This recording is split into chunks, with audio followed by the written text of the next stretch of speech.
एक तेरे ख्वाबों का शौक, एक तेरी याद की आदत, तू ही बता सावरे। सोकर तेरा दीदार करूँ या जाग कर तुझे याद। बैरागी बने तो जग छूटे, सन्यासी बने तो छूटे तन, कान्हा से प्रेम हो जाए तो छूटे आत्मा के सब बंधन। शिव भी मैं हूँ, दुर्गा भी मैं हूँ, समस्त ब्रह्मांड समस्त सृष्टि में मैं ही हूँ, मृत्यु भी मैं ही हूँ। सरे देवी देवता मुझी को जानो, आकाश पर्वत वन सब मैं ही हूँ। कोई मुझे दुर्गा रूप में माता समझकर पूजता है तो कोई मुझे विष्णु मानकर पूजता है। मैं अजन्मा हूँ, मैं नित्य हूँ, न मेरा और है न छोर, मूलतः मैं निराकार हूँ। लेकिन मेरे भक्त बड़े ही अनोखे और निराले हैं। कोई मेरी मूर्ति बनाकर मुझे अपनी नजरों से देखना चाहता है तो कोई मुझसे प्रेमी पुत्र या पिता के रूप में अपने समीप देखना चाहता है। अपने भक्तों के वश में होकर ही मैं भिन्न भिन्न रूप धरता हूँ। मन की गतिविधियों, होश, श्वास और भावनाओं के माध्यम से भगवान की शक्ति सदा तुम्हारे साथ है और लगातार तुम्हें बस एक साधन की तरह प्रयोग करके सभी कार्य कर रही है। ज्ञानी व्यक्ति ज्ञान और कर्म को एक रूप में देखता है, वही सही मायने में देखता है। सभी अच्छे काम छोड़कर बस भगवान में पूर्ण रूप से समर्पित हो जाओ। मैं तुम्हें सभी पापों से मुक्त कर दूंगा। शोक मत करो। किसी और का काम पूर्णता से करने से कहीं अच्छा है कि अपना काम करें, भले ही उसे अपूर्णता से करना पड़े। मैं सभी प्राणियों को समान रूप से देखता हूँ, ना कोई मुझे कम प्रिय है ना अधिक। लेकिन जो मेरी प्रेम पूर्वक आराधना करते हैं वो मेरे भीतर रहते हैं और मैं उनके जीवन में आता हूँ। प्रबुद्ध व्यक्ति सिवाय ईश्वर के किसी और पर निर्भर नहीं करता। मेरी कृपा से कोई सभी कर्तव्यों का निर्वाह करते हुए भी बस मेरी शरण में आकर अनंत अविनाशी निवास को प्राप्त करता है। मैं धरती की मधुर सुगंध हूँ, मैं अग्नि की ऊष्मा हूँ, सभी जीवित प्राणियों का जीवन और सन्यासियों का आत्मसंयम हूँ। तुम उसके लिए शोक करते हो जो शोक करने के योग्य नहीं है और फिर भी ज्ञान की बातें करते हो। बुद्धिमान व्यक्ति ना जीवित और ना ही मृत व्यक्ति के लिए शोक करते हैं।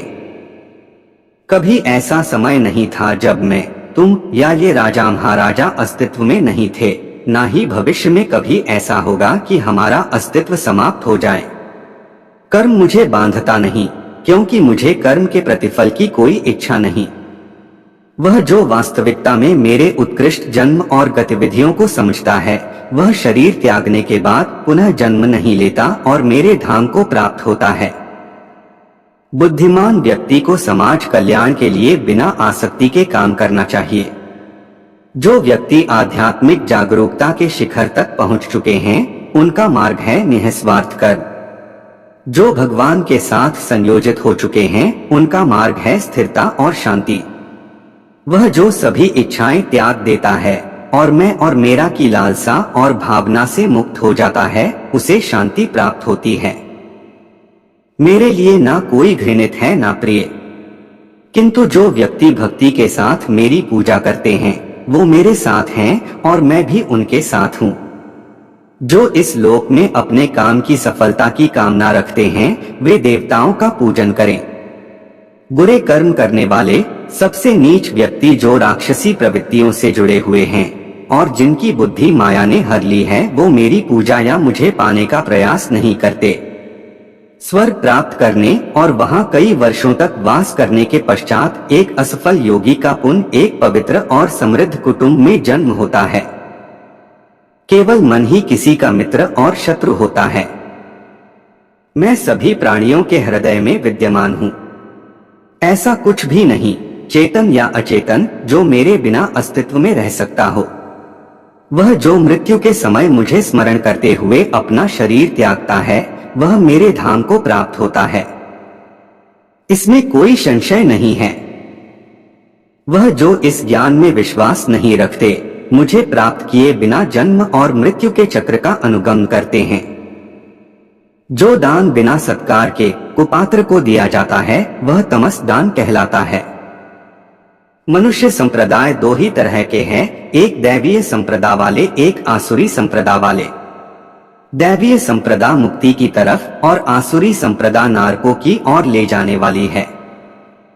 मन, वाणी और कर्म से किसी को भी दुख न देना, प्रिय भाषण, अपना बुरा करने वाले पर भी क्रोध न करना, चित्त की चंचलता का अभाव, दंभ, अहंकार, घमंड, क्रोध, अज्ञान ये आसुरी संप्रदा के लक्षण हैं। भय का अभाव, अनंतःकरण की निर्मलता, तत्ज्ञान के लिए ध्यान योग में स्थिति, दान, गुरुजन की पूजा, पठन पाठन, अपने धर्म के पालन के लिए कष्ट सहना ये दैवीय संप्रदा के लक्षण हैं।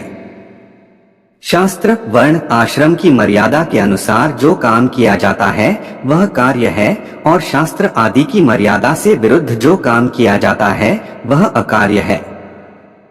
हे कान्हा, जिंदगी लहर थी, आप साहिल हुए, न जाने कैसे हम आपके काबिल हुए, न भूलेंगे हम उस हसीन पल को जब आप हमारी छोटी सी जिंदगी में शामिल हुए। कान्हा, तुम मुझे बांसुरी बजाना सिखा दो, जिस तरह से तुम बांसुरी से राधा राधा नाम पुकारते हो उसी तरह मुझे भी बांसुरी से कान्हा कान्हा कहना सिखा दो। राधा ने कन्या से पूछा, कोई अपना तुझे छोड़कर चला जाए तो क्या करोगे? कन्या ने उत्तर दिया, अपने कभी छोड़कर नहीं जाते, और जो चले जाए हैं वह अपने नहीं होते। मेरे दिल की दीवारों पर श्याम तेरी छवि हो, मेरे नैनों के दरवाजे पर कान्हा तेरी तस्वीर हो, बस कुछ और न मांगू तुझसे मेरे मुरलीधर, तुझे हर पल देखूं मेरे कन्हैया, ऐसी मेरी तकदीर हो। आज फिर आईना पूछता है कि तेरी आंखों में नमी क्यों है, जिसकी चाहत में खुद को भुला दिया, फिर उसकी आंखों में नमी क्यों है? बिना देखे तेरी तस्वीर बना सकते हैं, बिना मिले तेरा हाल बता सकते हैं, हमारे प्यार में इतना दम है, तेरे आंसू अपने आंखों में गिरा सकते हैं। राधे जी का प्यार मुरली की मिठास, माखन का स्वाद, गोपियन का रास, इनसे मिलकर बनाता है राधे कृष्णा का प्यार। प्यार तो एक ताज होता है साथी को जिस पर नाज होता है।